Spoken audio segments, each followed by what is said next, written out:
اچھا جی، اللہ پاک خوش رکھے، اللہ پاک آپ کو سلامت رکھے، آباد و شاد رکھے. ٹھیک ہے جی. اچھا جی، اب ہم ایجاب قبول کر لیتے ہیں جی. کا میں ان کا وکیل بن کے نکاح کر رہا ہوں. سے یہ وکیل صاحب سامنے بیٹھے ہیں گواہوں کی موجودگی میں. وکیل صاحب، آپ نے اس نکاح کو قبول کیا؟ اس لڑکی کی طرف سے وکیل بن کر آپ نے قبول کیا اس کو؟ قبول کیا. بسم اللہ الرحمن الرحیم. الحمدللہ نحمده ونستعینه ونستغفره ونؤمن به ونتوکل علیہ ونعوذ باللہ من شرور انفسنا ومن سیئات اعمالنا من يهده الله فلا مضل له ومن يضلله فلا هادي له ونشهد ان لا اله الا الله وحده لا شريك له ونشهد ان سيدنا ومولانا محمدا عبده ورسوله. اما بعد فاعوذ بالله من الشيطان الرجيم. بسم الله الرحمن الرحيم. يا ايها الناس اتقوا ربكم الذي خلقكم من نفس واحدة وخلق منها زوجها وبث منهما رجالا كثيرا ونساء واتقوا الله الذي تساءلون به والأرحام إن الله كان عليكم رقيبا. وقال النبي صلى الله عليه وسلم النكاح من سنتي وقال فمن رغب عن سنتي فليس مني. رب اشرح لي صدري ويسر لي أمري سبحانك لا علم لنا إلا ما علمتنا إنك أنت العليم الحكيم. نکاح سے پہلے بطور تازگی ایمان کلمے پڑھائے جاتے ہیں. ہم یہ کلمہ پڑھتے ہیں، لا الہ پڑھ لو سب مل کے، لا الہ الا اللہ محمد رسول اللہ. ہم سب نے اس پیارے پیارے کلمے کو پڑھ کے اللہ سے وعدہ کر رکھا ہے، یا اللہ ہماری مرضی ختم، شیطان کی مرضی ختم، دوستوں کی مرضی ختم، قوم برادری کی مرضی ختم. پانچوں نمازیں اہتمام سے، روزوں کا اہتمام کریں گے، حج زکوٰۃ اللہ نے فرض کر دیا وہ بھی اہتمام سے ادا کریں گے، ہر گناہ سے بچیں گے، شرک سے، بدعت سے، غیبت سے، چغلی سے اور ہر قسم کے گناہوں سے بچیں گے، اور بے حیائی بدکاری سے بچیں گے. اچھا جی، اللہ ان کو خوش رکھے، سلامت رکھے، آباد و شاد رکھے. الحمدللہ. جیسے میں نے آج صبح نماز پڑھاتے ہوئے میں نے یہ مسئلہ بیان کیا کہ نماز میں اوقات مقرر ہیں. نماز جو ہے نا کس وقت پڑھ سکتے ہیں، کس وقت نہیں پڑھ سکتے. دن میں بعض اوقات ایسے ہیں جن میں نماز پڑھنا جائز ہی نہیں ہے جی، ان میں سجدہ کرنا جائز نہیں ہے، جب سورج نکل رہا ہو، جب سورج درمیان میں ہو، جب سورج غروب ہو رہا ہو. اچھا، حج میں بھی خاص مقامات میں، خاص اوقات میں ہی ہوتا ہے، یعنی یہ نہیں کہ یہیں پر حج کرنے لگ جائے تو ایسا نہیں ہے. لیکن نکاح اللہ پاک نے اتنا آسان بنایا کہ 24 گھنٹے 12 مہینے ہر جگہ ہر وقت میں نکاح پڑھا جا سکتا ہے، پڑھایا جا سکتا ہے. تو الحمدللہ اللہ پاک نے نکاح کو آسان بنایا. تو نکاح ایک آسان سنت ہے، اس کو خواہ ہم نے کئی رسم و رواج میں جکڑ دیا. نکاح میں خطبہ نکاح پڑھنا ہے، ایجاب و قبول کرنا ہے، اور ساتھ ولیمہ کرنا ہے. تو ولیمہ بھی کریں گے مولوی صاحب؟ انشاءاللہ کریں گے. ہاں، تو ولیمے میں ہم پھر کہاں جائیں گے؟ آپ سمجھے گا انشاءاللہ. منہ میٹھا ہوگا آپ کا. اچھا جی، منہ میٹھا ہوگا. ہم تو سلونا بھی کرنا چاہتے ہیں بھائی.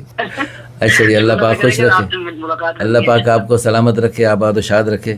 ٹھیک ہے جی. اچھا جی، اب ہم ایجاب و قبول کر لیتے ہیں جی. میں ان کا وکیل بن کے نکاح کر رہا ہوں. سے یہ وکیل صاحب سامنے بیٹھے ہیں گواہوں کی موجودگی میں. وکیل صاحب، آپ نے اس نکاح کو قبول کیا؟ اس لڑکی کی طرف سے وکیل بن کر آپ نے قبول کیا اس کو؟ قبول کیا. چلو جی، ماشاءاللہ. میں نے بھی اس نکاح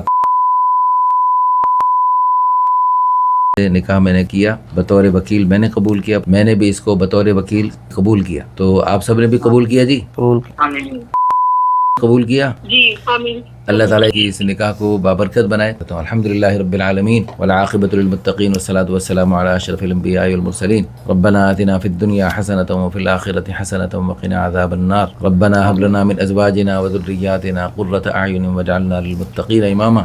یا اللہ اس نکاح کو انتہائی بابرکت بنائیے. یا اللہ اپنے نکاح کو تقوی کا ذریعہ بنایا. یا اللہ اس سے ان دونوں جانبین کو خوب تقوی کا اعلیٰ درجہ نصیب فرمائیے. اس سے ایمان کی تکمیل ہوتی ہے. یا اللہ ان دونوں کے ایمان کو کامل مکمل فرما دیجیے، اور ایمان کے نور سے ان کے سینوں کو مزین منور معطر فرما دیجیے. اور یا اللہ نکاح کی برکت سے آپ نے قرآن میں غنا کا وعدہ فرمایا، ان یکونوا فقراء یغنہم اللہ من فضلہ. بالکل فقیر بھی ہوں گے لڑکا لڑکی والے، دونوں کو میں غنی کر دوں گا. یا اللہ تو اپنے فضل و کرم سے ان دونوں کو غنا کی برکت سے مالا مال فرما دیجیے. اور یا اللہ جانبین کی ہر قسم کی مشکلات کو دور فرما دیجیے، ہر قسم کی آسانیوں کا، مہربانیوں کا، عافیت کا معاملہ فرمائیے. پوری دنیا میں جو لوگ اپنے اپنے نکاحوں کے لیے پریشان ہیں، سب کے لیے ساری آسانیوں کا معاملہ فرمائیے. ابھی چند منٹ پہلے امریکہ سے ایک خاتون وہ بھی آن لائن نکاح کروانا چاہ رہی تھی، اور اسی طرح پوری دنیا سے، سویڈن سے ایک خاتون نے رابطہ کیا. خواتین خود ہم سے رابطہ کرتی ہیں اور لڑکے ان کو جو ہے نا یعنی کچھ عرصہ برگلا کر ان کے ساتھ پتہ نہیں کیا کچھ منہ کالا کر کے بھاگنے کے چکر میں ہوتے ہیں. لڑکیاں ان کو پکڑ جکڑ کے ان سے نکاح کروانے کی ترتیب بناتی ہیں. انبیاء کرام، صحابہ کرام، اولیاء کرام نے جیسے یا اللہ آپس میں محبت الفت سے رہتے ہوئے بیویوں کے ساتھ دین کے لیے بڑے بڑے کارنامے انجام دے دیے، یا اللہ ان کو بھی محبت الفت سے رہتے ہوئے یا اللہ دین کے لیے بڑے بڑے کارنامے انجام دینے کی توفیق عطا فرمائی. ان کی نسلوں کو قبول فرمائیے، ہماری اولادوں تا قیامت نسلوں کو ہمارے لیے اور ہمیں اپنے بڑوں کے لیے صدقہ جاریہ، آخرت کا ذخیرہ، بلندی درجات کا ذریعہ بنائیے. یا اللہ پوری دنیا سے ساری بے حیائی کی شکلوں کو ختم کرنے کا ہمیں ذریعہ بنائیے، اور ہماری حکومت کو بھی ایسے قوانین بنانے کی توفیق عطا فرمائیے جن کی برکت سے نکاح آسان ہوتا ہے، بابرکت ہوتا ہے. یا اللہ اس موقع پر تیرے پیاروں نے جو خیریں مانگی وہ ساری خیریں ہمیں عطا فرمائی. جتنے شرور سے فتن سے پناہ چاہیے گی، تمام شرور و فتن سے ہم سب کو اپنے حبیب صلی اللہ علیہ وسلم کی ساری امت کو محفوظ فرمائیے. ربنا تقبل منا انك انت السميع العليم وتب علينا انك انت التواب الرحيم. صلی اللہ علی النبی الکریم وعلى آلہ وصحبہ اجمعین برحمتک یا ارحم الراحمین.